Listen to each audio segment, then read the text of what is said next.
Shalom, selamat pagi rekan-rekan semua, selamat datang di program Bekal Hari. Senang sekali bertemu dengan Anda semua di program ini. Untuk Anda, saudara yang baru pertama kali hadir, yang baru pertama kali mengikuti program ini, selamat datang. Sangat bersuka cita melihat rekan-rekan semua ada di tempat ini mengikuti program ini. Program Bekal Hari adalah program Saat Teduh setiap hari, yang diadakan dari Senin sampai Jumat jam 6 pagi, yang berisi firman Tuhan yang saya percaya bisa menjadi bekal rekan-rekan setiap hari dalam menjalani kehidupan karir, bisnis, keuangan, keluarga, dan pelayanan rekan-rekan semua. Puji Tuhan, sebelum kita mendengarkan firman Tuhan, kita akan menyembah Tuhan. Mari rekan-rekan semua kita bersyukur kepada Tuhan, kita bawa hati kita ke hadapan Tuhan, kita mau sembah Tuhan sama-sama. Kita mau menikmati Tuhan di tempat ini karena Dia baik, sungguh baik, begitu baik. Dia ingin kita semua mendapatkan kasih karunia-Nya, mendapatkan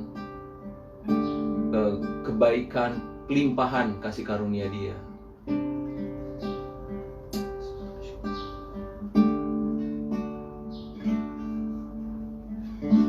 Sujud di altarnya,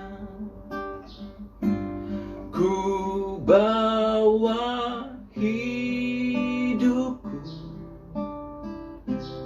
ku terima anugerahnya. Dia ampuniku dan bebaskanku. Dia ubah hidupku, barui hatiku. Sesuatu terjadi, amin Tuhan, saat datang di altarnya. Sujud di altarnya, ku bawa hidupku, ku terima anugerahnya. Dia ampuniku dan bebaskanku. Dia ubah hidupku, barui hatiku. Sesuatu terjadi saat datang di altarnya. Dia ubah hidupku, barui hatiku. Sesuatu terjadi saat datang di altarnya.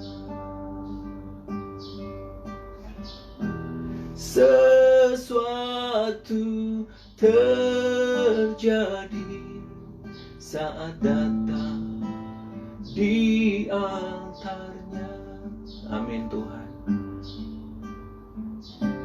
Sesuatu terjadi saat datang di altar-Mu ya Tuhan.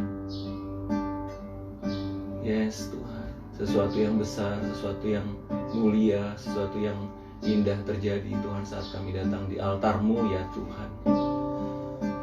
Yes Tuhan, ada berkat Tuhan yang melimpah, ada kuasa Tuhan yang melimpah Tuhan. Ketika kami datang di altar-Mu, ada damai sejahtera, ada kasih setia Tuhan, ada sukacita. Ya, ada kuasa Tuhan yang Tuhan berikan pada kami pada saat kami sujud di altar-Mu ya Tuhan. Terima kasih Bapa, saat ini berbicara di tengah-tengah kami. Roh Kudus yang menguasai hati dan pikiran kami, berbicaralah Tuhan. Biarlah kami tetap ada di dalam jalur yang Tuhan sudah tetapkan buat kami Tuhan.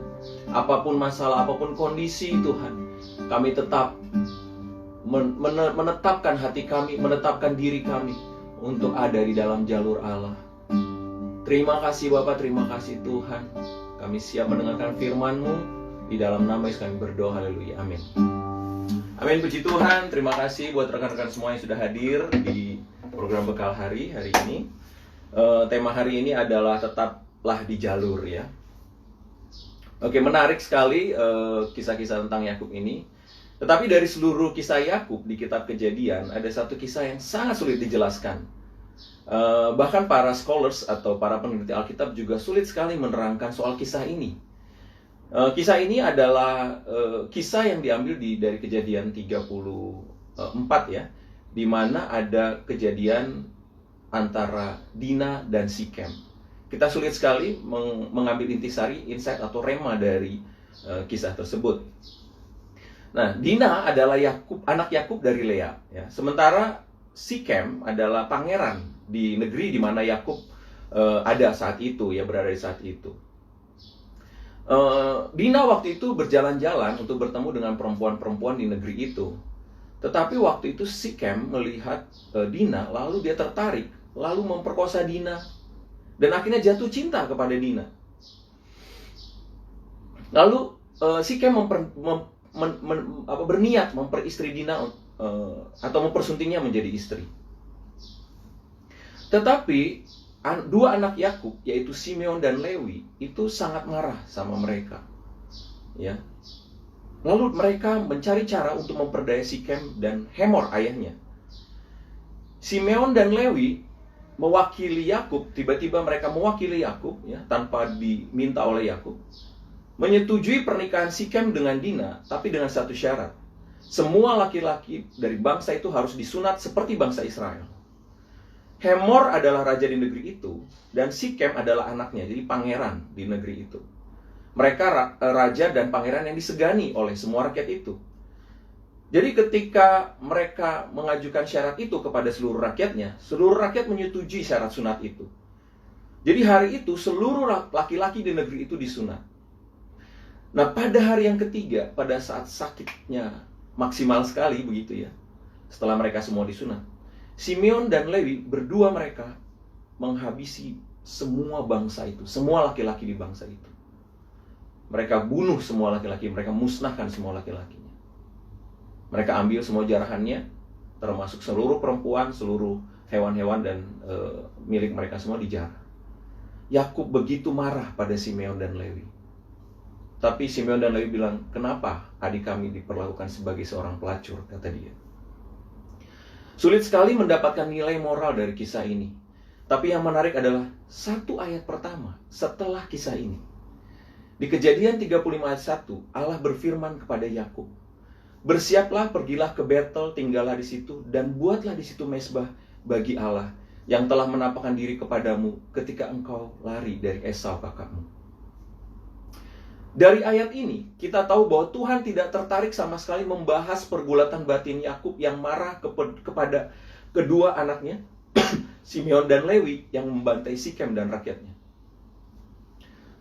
Dia juga sepertinya tidak begitu memperhatikan apa yang Dina alami ketika Dina diperkosa. Terkadang Tuhan memang menjadi misteri bagi kita. Banyak hal yang tidak kita mengerti dari Tuhan. Mazmur 139 ayat 6 katakan, terlalu ajaib bagiku pengetahuan itu.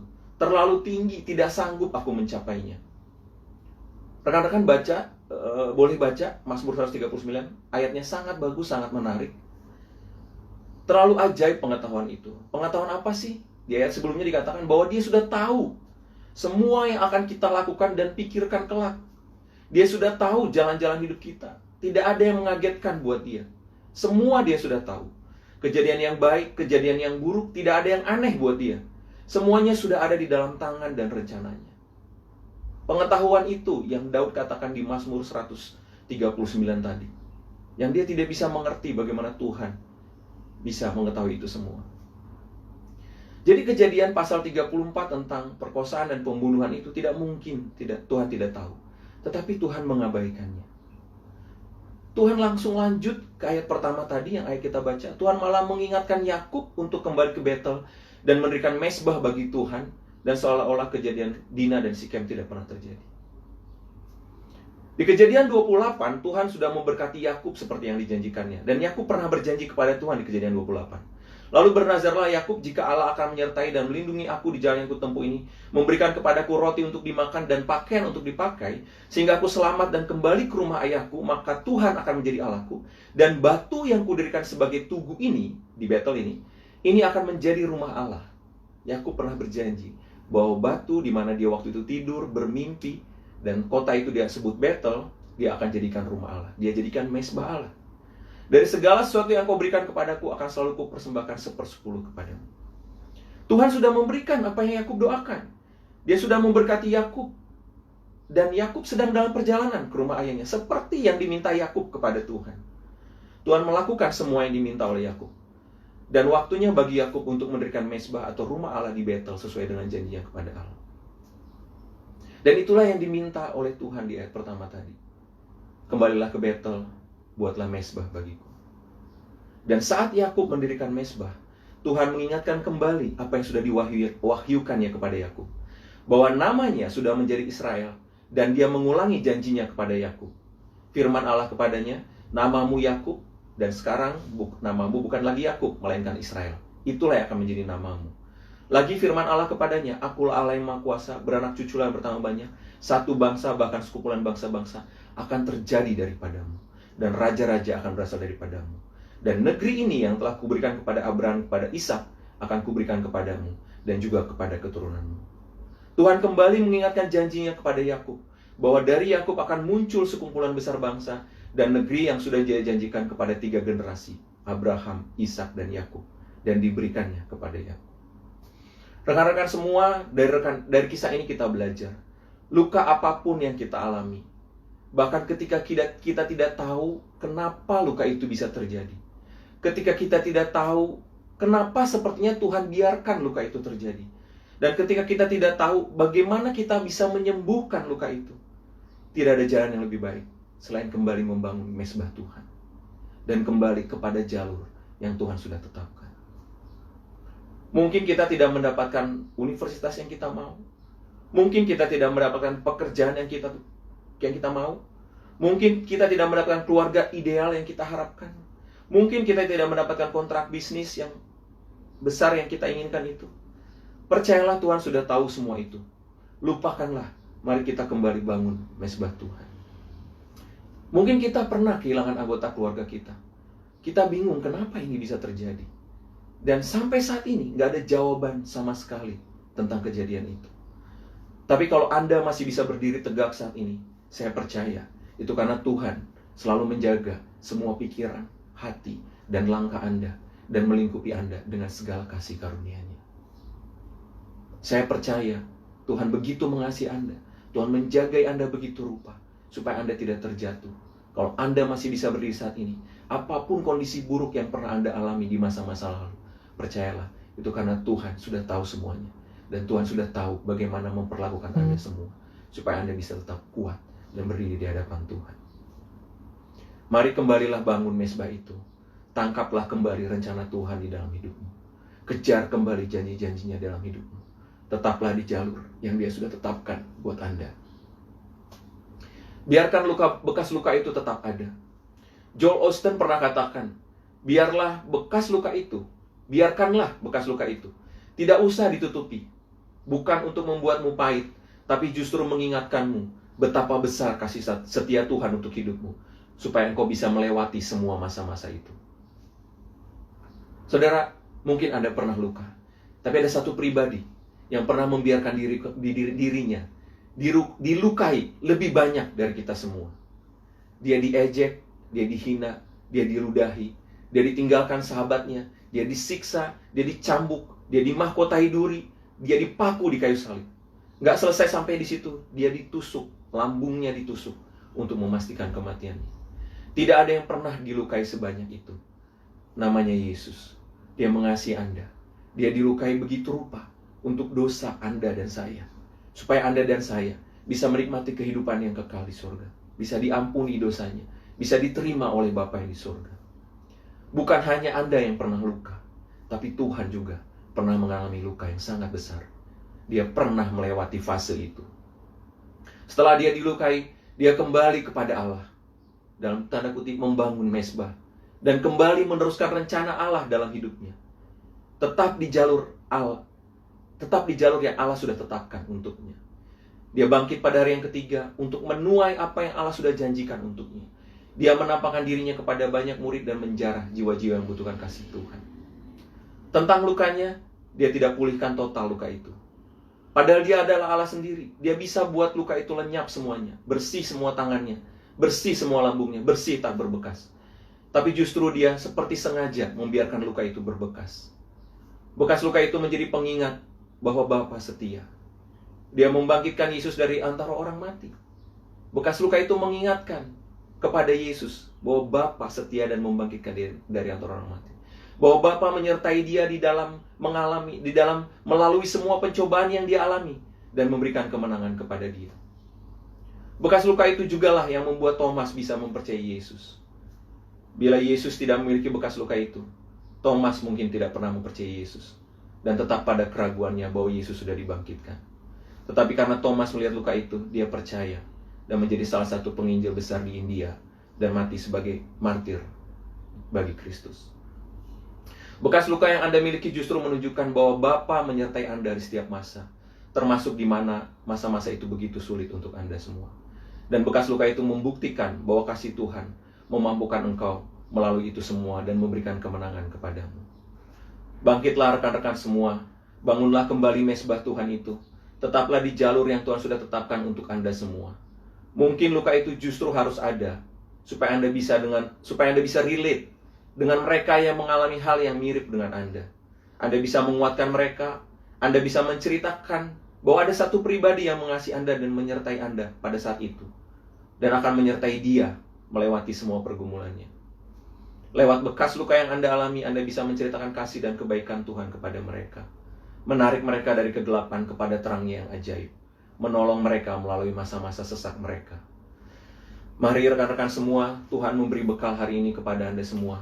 Ketika Anda mengalami luka yang mungkin cukup dalam, yang Anda tidak tahu alasannya dan bagaimana Anda menyelesaikannya, lupakanlah itu semua.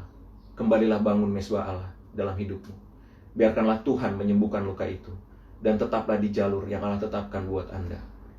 Dia sangat mengasihi Anda. Tidak perlu mencari jawaban atas seluruh pertanyaan yang Anda miliki. Percayakanlah semuanya kepada dia. Tidak ada yang mengagetkan buat dia. Semuanya ada di dalam kendali tangannya. Dan percayalah, semuanya untuk mendatangkan kebaikan buat Anda semua. Amin. Tuhan Yesus memberkati. Puji Tuhan. Terima kasih buat rekan-rekan semua sudah mendengarkan program bekal hari ini. Saya percaya Anda semua akan tetap berada di dalam jalur Allah, menggenapi rencana Tuhan di dalam kehidupan Anda semua. Saya ingin berdoa buat saudara semua. Bapak, terima kasih Tuhan untuk firman Tuhan hari ini. Kami percaya Tuhan bahwa Tuhan mengasihi kami, rekan-rekan kami semua di tempat ini. Tuhan mengasihi mereka, Tuhan mau memberkati mereka. Apapun kondisi mereka saat ini, kesulitan apapun yang mereka hadapi, luka apapun yang pernah ada di dalam hati mereka, kami berdoa Tuhan, biarlah mereka boleh melupakan luka itu. Biarlah mereka boleh menyerahkan semuanya kepada Tuhan dan mempercayakan semuanya kepada Tuhan. Dan biarlah mereka boleh melihat bagaimana Tuhan memampukan mereka melewati semua itu. Dan mereka terus membangun mezbah Allah di dalam kehidupan mereka, dan dan tetap di dalam jalur Allah yang sudah Tuhan tetapkan buat mereka. Kami berdoa di dalam nama Yesus, berkati mereka dengan limpah, berkati pekerjaan mereka, berkati bisnis mereka, berkati keuangan mereka, berkati keluarga mereka. Tuhan, sembuhkan sakit penyakit mereka. Kami berdoa di dalam nama Yesus Tuhan, penyertaan Allah yang sempurna ada atas mereka semua Tuhan. Mereka semua sehat, mereka diberkati, mereka punya kemampuan, kekuatan yang daripada Allah untuk terus kreatif Tuhan, untuk terus produktif di masa-masa ini Tuhan. Terima kasih Bapa, kami bersyukur ada kasih Allah yang besar buat mereka, ada kuasa Allah yang besar buat mereka. Terima kasih, di dalam nama Yesus kami berdoa, haleluya, amin. Amin, puji Tuhan. Sebelum saya tutup program ini, untuk Anda yang ragu atau mungkin Anda pernah punya luka di masa lalu dan tidak tahu bagaimana menyelesaikannya, hanya Yesus yang bisa menyelesaikan luka itu. Tapi Anda ragu apakah Yesus mau menerima Anda, apakah Yesus mau mengasihi Anda. Untuk Anda yang ragu untuk itu, saya ingin berdoa buat saudara. Boleh ikuti doa saya. Tuhan Yesus, Saya orang berdosa. Saya minta ampun untuk semua dosa-dosa saya. Masuklah ke dalam hati saya, dan jadilah Tuhan dan Juru Selamat dalam hidup saya.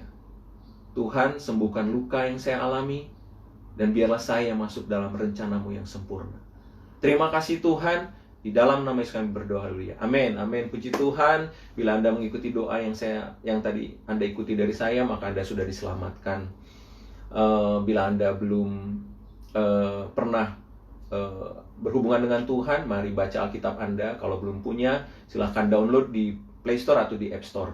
Mudah sekali. Anda harus membaca firman Tuhan, Anda harus bina hubungan dengan Tuhan, karena hanya itu yang bisa menguatkan Anda.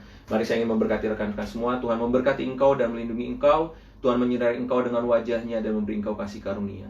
Tuhan menghadapkan wajahnya kepadamu dan memberi engkau damai sejahtera. Kasih karunia, sukacita, damai sejahtera, dan kuasa Tuhan memberkati dan memampukan engkau sepanjang hari ini. Terima kasih Tuhan, di dalam nama Yesus. Amin. Amin. Puji Tuhan.